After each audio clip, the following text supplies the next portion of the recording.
Bismillahirrahmanirrahim. Assalamualaikum warahmatullahi wabarakatuh. Perkenalkan, dengan saya Kamsina Usman, mahasiswa Prodi Hukum di Universitas Taibar Muhammadiyah Yogyakarta. Tujuan saya membuat video ini merupakan salah satu tugas akhir saya di mata kuliah Hukum Humaniter Internasional.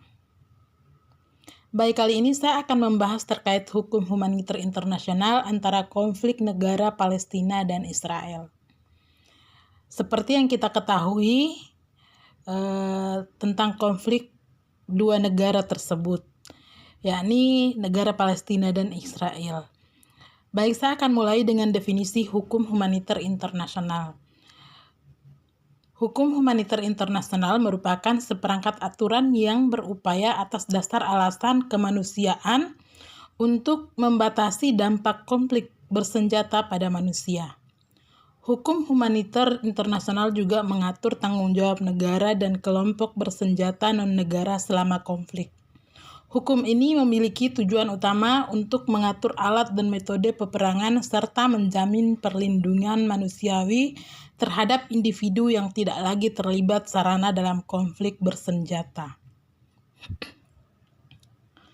Hukum humaniter internasional tidak muncul begitu saja. Sejarahnya hukum humaniter internasional ini berakar dari peradaban dan agama kuno dan mulai dirumuskan pada abad ke-19 melalui konvensi Jevana 1864 dan di deklarasi St. Petersburg 1868. Setelah berakhirnya Perang Dunia, sejak saat itu negara-negara mulai menyetujui untuk menyusun beberapa peraturan untuk tidak berperang dibangun atas pengalaman pahit. Pemerintah Indonesia sendiri telah meratifikasi serangkaian konflik Geneva pada tahun 58.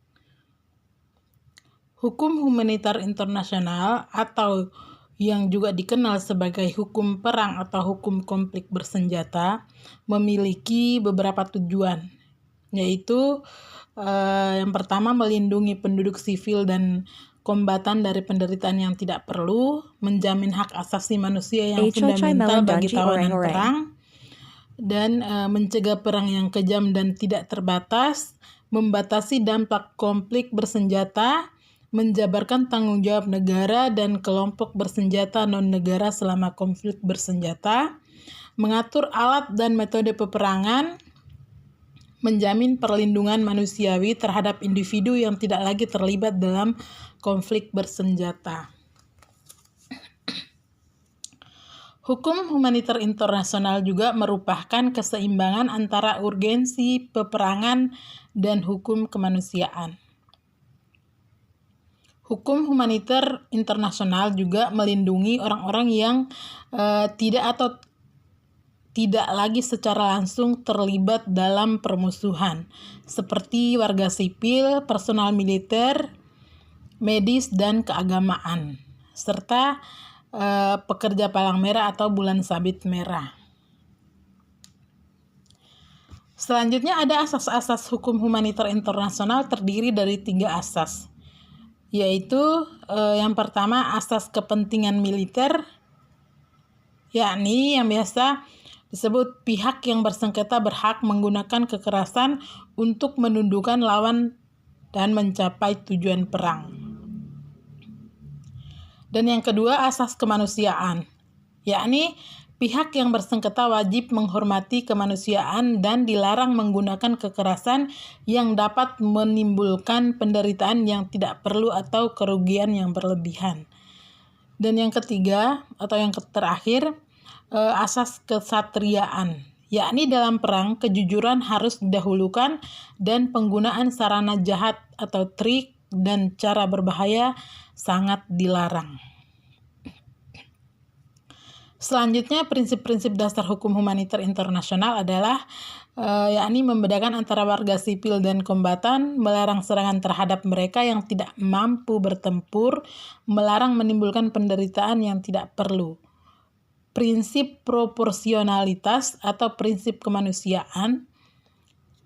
Hukum humaniter internasional bertujuan untuk mengurangi penderitaan manusia, terutama warga sipil, dengan menyeimbangkan tindakan militer yang sah dengan tujuan kemanusiaan. Hukum humaniter internasional juga bertujuan untuk menjamin atau memelihara hak-hak dasar korban dan non-kombatan dalam peristiwa sengketa bersenjata. Maka kesimpulannya secara definitif, perang adalah kondisi tertinggi dari bentuk antar konflik manusia terhadap situasi tersebut, maka dibentuklah hukum humaniter internasional yang mengatur tata cara metode berperang, perlindungan kepada individu pada waktu peperangan, perlakuan tawanan perang, dan lainnya.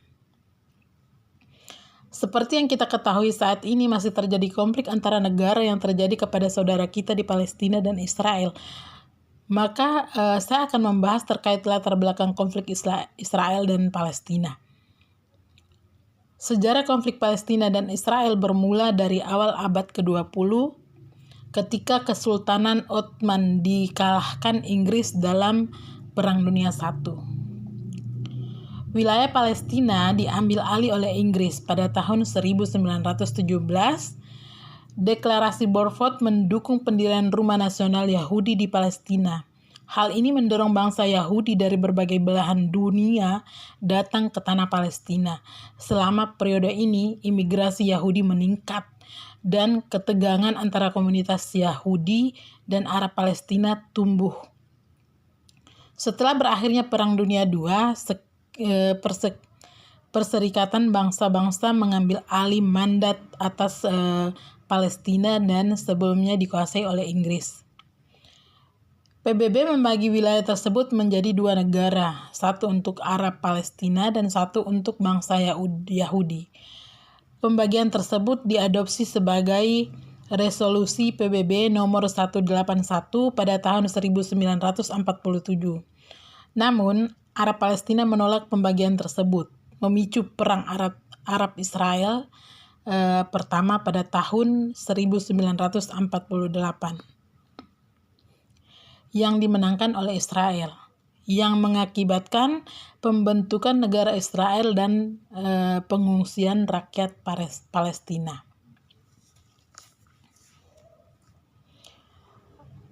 Namun dalam perjalanan waktu kejahatan perang itu sering kita lihat.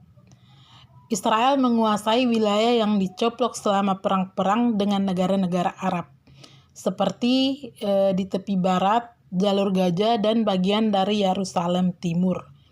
Ini menyebabkan konflik berkepanjangan tentang pemukiman Israel di wilayah-wilayah ini. Ratusan ribu rakyat Palestina terpaksa menjadi pengungsi yang sekarang tinggal di berbagai negara dan kamp-kamp pengungsian. Sementara 2 juta orang rakyat Palestina dikurung dalam penjara terbuka di Jalur Gaza dan West Bank.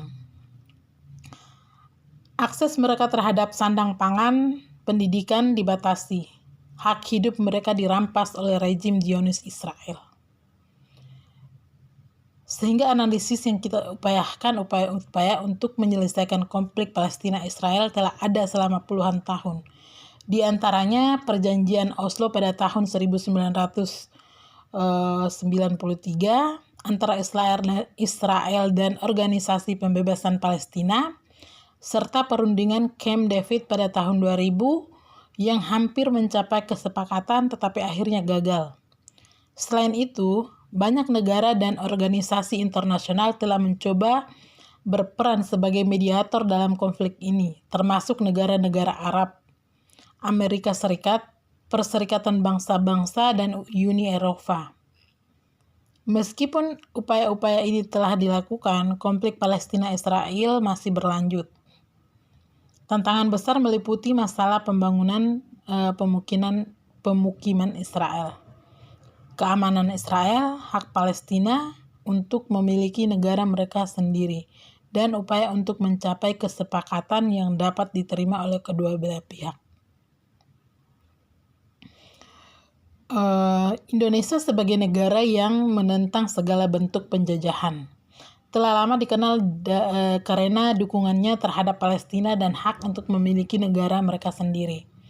Pemerintahan Indonesia juga telah konsisten mengutuk pendudukan Israel atas wilayah Palestina, termasuk tepi barat, jalur Gaza, dan Yerusalem Timur, serta pembangunan pemukiman Israel di wilayah-wilayah ini. Indonesia secara konsisten mendesak Israel untuk menghentikan tindakan-tindakan yang menghambat proses perdamaian. Selain itu, Indonesia secara berkala juga menjadi tuan rumah pertemuan-pertemuan penting yang membahas isu Palestina, seperti KTT Oki. Pandangan Indonesia terhadap konflik Palestina-Israel mencerminkan dukungannya yang kuat terhadap hak rakyat Palestina untuk merdeka.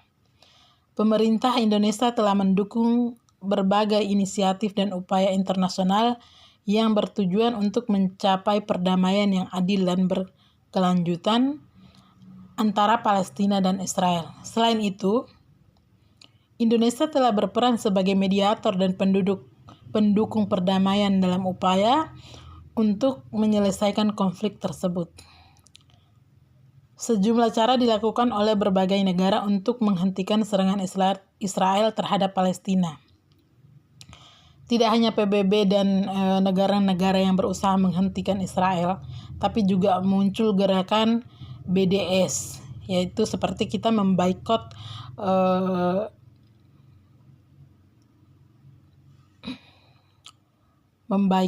divestment and sanction dari masyarakat untuk memboikot merek-merek yang diketahui telah mendanai Israel. Afrika Selatan bahkan membawa kasus ini ke International Court of Justice, atau biasa disebut ICJ, tetapi tidak kunjung membuahkan hasil yang signifikan.